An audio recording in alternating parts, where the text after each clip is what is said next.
boxing wise, 31 now, isn't it? How long do you see yourself going? Obviously, Klitschko went for a long time, didn't he? Yeah, but I don't know where Klitschko, what his motivation was, but I think I'm coming to the tail end of my boxing career at the ripe old age of 31 years old.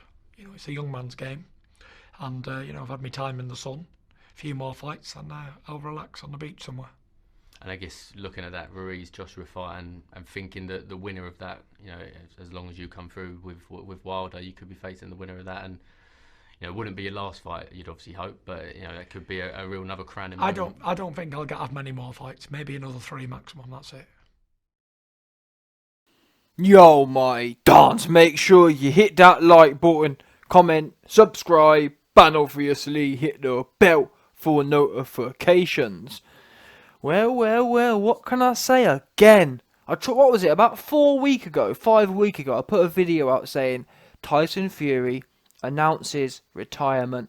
A bagger man, obviously, don't get me wrong now, quite a few of the YB's Dons was there holding the fort down, holding it down as always, but there's a couple man still talking about, YB, you're lying, YB, you're clickbaiting, YB, how dare you bring us the exclusive on Tyson Fury retirement, YB, now 2-2, what is it, 4 weeks later, 4 weeks after, the YB dutifully brought you the exclusive. Talk Sport now printing the story, and ain't no one crying about that. Talk Sport, why are you clickbaiting? No one talking about it. I told you, man, 4 weeks ago. The YB has. I'm not only can I see in the future, I have this ability to read into what's the word? The ability to read people's vibes and that. Yeah. Not only that, we saw Fury jumping off the ledge. You saw his knees buckle. It wasn't a big ledge. There's a little ledge. He's meant to be an athlete, by the way. Put 2 and 2 together. Jumps off the ledge, buckled, aka shot. Life and death with Wallin, aka shot. Now, what does a shot man do?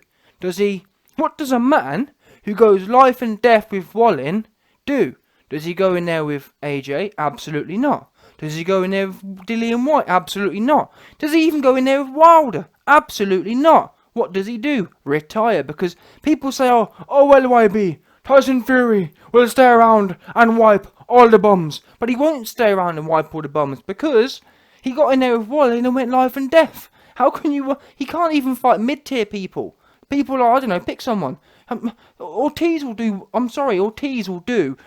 75-year-old Ortiz will do Fury now. We've seen how it plays out. I'm sorry. Wallin is awful. I've exposed it. Wallin's punch output was so low. He was only throwing 27 punches. Fury was so bad, so shot, so finished in the sport of boxing. He made Wallin look like Mike Tyson with Andy Ruiz's combinations, six punch combinations. That's how he made Wallin look. But when you actually look at the stats, Wallin wasn't doing anything. It just so happens that Wallin was literally landing everything he threw because Fury's central nervous system is shot. He is James DeGale. Look at DeGale. DeGale used to have a beautiful set of legs, a beautiful jab, a beautiful right hand. Where was it? Nowhere. Done. Finished. Halas. Done. Yeah? Ended.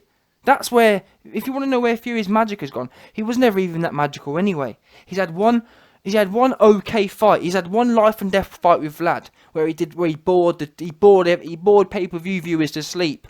Yeah? Remember that fight was on at about 10:30 at night. I literally woke up at 9 o'clock the next morning and thought, damn, I haven't slept that good in years. Seriously, I hadn't. I couldn't believe it. And then I turned on my phone and checked the results and he'd won. But that's literally what happened. Had the best sleep in years after watching that fight. Probably put me off to sleep. You know them ones there? You know them ones where you fall asleep with the TV on? It's that relaxing... That's what it was like, that relaxing commentary to go to sleep with, that relaxing radio commentary, because there's no point watching it, because it's boring as you like, the actual visual of it. You're better off turning off the TV and actually listening to it on the radio with Fury fights, otherwise you'll fall asleep watching nothing happen on TV, watching people fainting people half to death. Anyway, now we've done the pleasantries, let's read the article here. Tyson Fury reveals plan to retire in 2020 after 3 fights, including 2 with Deontay Wilder. Boxing's a young man's game, what I do say. So when he's talking about AJ, he's talking about Wilder, or not so much Wilder. To be honest with you, gun to my head right now, I don't think he fights Wilder. Wilder isn't that bad, to be fair to him. He's bad. He won't do a damn thing with Dillian White or AJ. That said, he'll be all over Fury. I'm sorry. I love to pull the UK flag, but saying Fury is going to beat Wilder is a step too far. We've already seen how it plays out. I've seen Fury on his back against a 209-pound Wilder. If Wilder comes in there 225, 230, that right hand, just based on pure physiology, yeah, from 209 to 230, that's a 10% increase. You increase that Wilder's right hand by 10%. We already saw Fury nearly counted out. If Fury only just made the 10-second count, increase that power by 10%, 10% extra weight. That's the difference there for me. That means next time Fury don't get up, and this time Wilder's going in there. I've heard the way, like I said before, I can read into the way people speak about things, and I've seen the way Wilder is looking at. I've seen the way Wilder looks at Fury, the way AJ and Dillian White look at Wilder. Wilder wants him bad. No matter what you want, no matter all the criticisms I throw at Wilder, one thing I do believe Wilder wants Fury all day and night.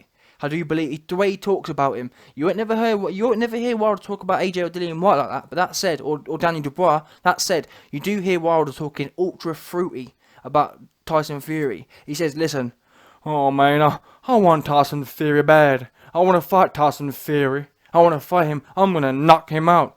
Oh God, I'm anointed by God." You do hear Wilder talking all kinds of greasy talk, but not only the talk, and I can see it in his eyes. I can hear it in his voice. I can just feel it, the presence, the zen that Wilder wants Fury all day and night. That's all he wants to do. Don't want no part of AJ or Dillian White. Don't worry about that. Not even a bit of part of that. And the reason I bring it up is just to say that the reason it's relevant, what I've been talking about, the reason the way Wilder looks at Fury is relevant is because I'm telling you now, same as Klitschko. Klitschko when he got beat, well, so-called beat by, I actually personally, no whatever lie, personally I think Klitschko actually beat Fury that night, just because he had the belts.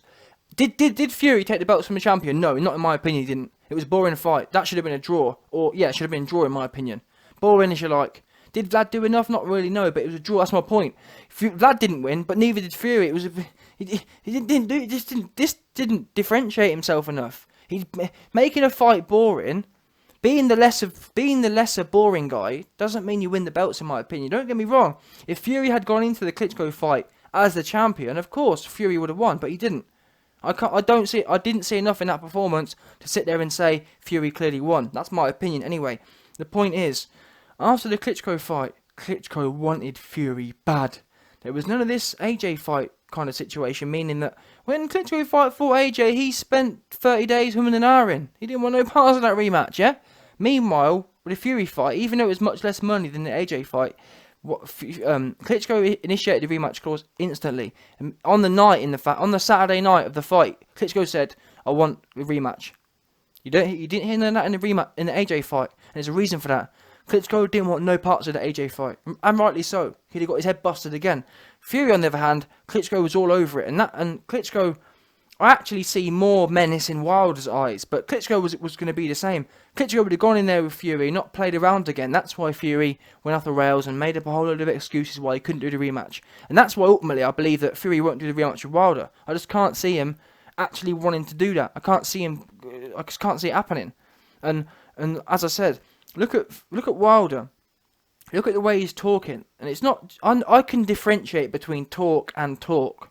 I can differentiate between talk and real thoughts, meaning that, as an example, if Wilder talks about AJ, he talks about Dillian White, but his actions don't back it up. He gets sent a $100 million offer and is nowhere to be found. That said, with the Fury fight, the Fury fight's been mandated by the WBC, so we know Wilder can't duck that fight, and the minute the WBC mandates something, that's proof there that Wilder wants it, because the minute Wilder doesn't want something, it doesn't happen. I.e., Dillian White mandatory, not happening. That's because Wilder doesn't want it. So the fact this fight's been mandated tells me that Wilder wants this all day. And not only that, as I said, what I see in Wilder's eyes is he played around the first fight and he knows where he went wrong. And that's why he's so buzzing for this rematch, because he knows now all he has to do is Don't get caught up in this fainting business. Don't get caught up in the little jab in the face. Tuck your chin down a bit and just keep drilling the right hand. I'd literally, if I was Wilder, I'd just go in there and just have absolutely no respect. I'd just go in there and just throw right hands. And I'd bet on myself saying, you know what? Even if Fury catches me clean, I'm going to bet that number one, my chin's better than his. And number two, my right hand's stronger than his. That makes sense. Just go in there with, that's how you beat Fury, by betting on yourself. Because you know Fury ain't got no power and you know he hasn't got no chin. So why would you be cautious for? The problem is fighters get bamboozled by Fury because they think he's a normal heavyweight. They think, oh, you know what? He's 270 pounds. That means he must have some power. They hear about the sparring stories, not knowing that he ain't got no padding in the gloves. They hear about the sparring stories and they think, you know what? I better show this man some respect. But they get in there the first fight, then they're like anticipating some power. After the first fight, they realise he ain't got no power at all. And that's why Wilder's licking his chops. In my opinion, Wilder's going to go in there and just ding 1-2s, 1-2-3, 1-2s all night until one connects. And when it does connect, Fury, Timber, and all the UK, or not even UK, all the Fury fans are going to sit there and all of a sudden, you won't hear nothing about Fury no more. You'll start hearing about, oh, AJ's going to do Wilder. Yeah, Dillian White's going to do Wilder. That's what will happen, I promise you. Because Fury fans ain't really about it. There weren't no Fury fans in 2015, if the truth be known. It was a cult following. And it still is now. But the Fury fans are very wishy-washy. They love to talk about possibility but never talk about reality. Meaning that they'll talk about Fury being a boxing god, but even though we've never seen him actually be a boxing god. We've seen him have a draw against Wilder and bore Klitschko to death. That's all we've actually seen of Fury. People are still, oh, he boxed his head off. Why didn't he box Wilder's head off? I see people talking about how Fury boxed Wilder's head off. I thought, what kind of... I'm intrigued. In my opinion, I never knew you could give someone a boxing lesson and be on your back twice. Not only twice, he was on his back twice and nearly sparked out cold twice. In my opinion, in my definition of boxing, not even once. It's impossible, in my opinion, for one man to give another man a boxing lesson if he's on his back for after fight. That's just my opinion, my humble opinion. Anyway, before I finish, I spent a lot of time giving you a lot of background there, but essentially, you read the title now, and let's go into the quotes here. So Fury says, hopefully I have 3 fights next year. Wilder in February, Wilder in June, and then maybe a farewell fight in December. And you'll notice that you don't mention no AJ. You don't want that. He'll fight a stiff. If he does, I'm not even sure he fights Deontay Wilder, but if he does, I've got a feeling that... You got to remember, Fury lies anyway. So when he says he's got 3 fights left, I think what he means is either 3 bum fights left just to fulfill his ESPN contract, or it'll be just a straight up farewell or a straight up injury, something like that. He goes on to say, boxing's a young man's game, and I don't want to be in longer than I need to. What that translates to is that I've been in there with Wally and gone life and death, and I don't want none of that from AJ. I don't want to be in that same situation where my legs are shot and my arms are shot. You got to remember, these statements are being made 2 months after his fight. He fought in September, so he's had a lot of time to process things. He's spoken to his dad, and he's also had a lot of time to rest. So you got to ask yourself now, he should be fully rested now. Why is he making these statements after having been fully rested? People were saying, oh, well, he's overtrained. Well, if he was overtrained, he should be unovertrained now, 6 months later or 2 months later. The reason is his opinions actually got worse. Before the Wallin fight, he was talking about doing all sorts, fighting this guy, fighting that guy. Now, he's not. And the reason that is because he's finally realising he's shot. He's finally getting it now. He's listening to the YB's videos, and they're getting it. Rightly so. It's a shame that I've had to come on here and actually give people the truth, because without me, Fury would have still been wondering what's going on. At least now, he's seen the videotape of his knees buckling. There's the definition of shot. You don't do that. You take this for free. Put AJ on a 1 meter stool. Ask him to jump off. You never see him land with straight legs. You never see his knees buckle. He's an athlete. End of the day. Oh, too stiff. Never mind AJ being stiff. Your knees are too stiff. You look like you was jumping with stilts on. Yeah? Stiff as you like. Stiff as the board his knees are. Up there, what happens is, Tegale cells are a particular type of cell. It's a toxic cell. And it gets into your joints and it makes your joints crystallise. Yeah? That's why you can't move your legs no more. Your hips crystallise. It's like arthritis almost. That's why you see old people very stiff. That's what Fury's got. But what happens is in boxing, because of the head trauma, because of the...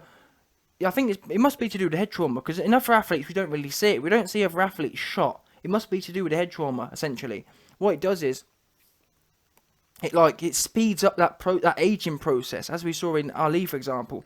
And that's what we're seeing in Fury. Isn't it? The arthritis is setting in his knees, yeah? And his hands as well. No wonder he can't put no padding in his gloves. He ain't got no power, yeah? Shoulders, that's why James DeGale's 1-2 disappeared. Shoulders all seized up. All the key joints start seizing up. Yeah, no doubt. And Fury finally says here, I don't know what Klitschko's motivation was. I think I am coming to the tail end of my boxing career at the ripe old age of 31.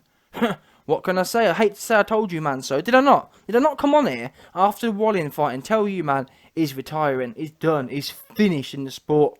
Everyone kicked off.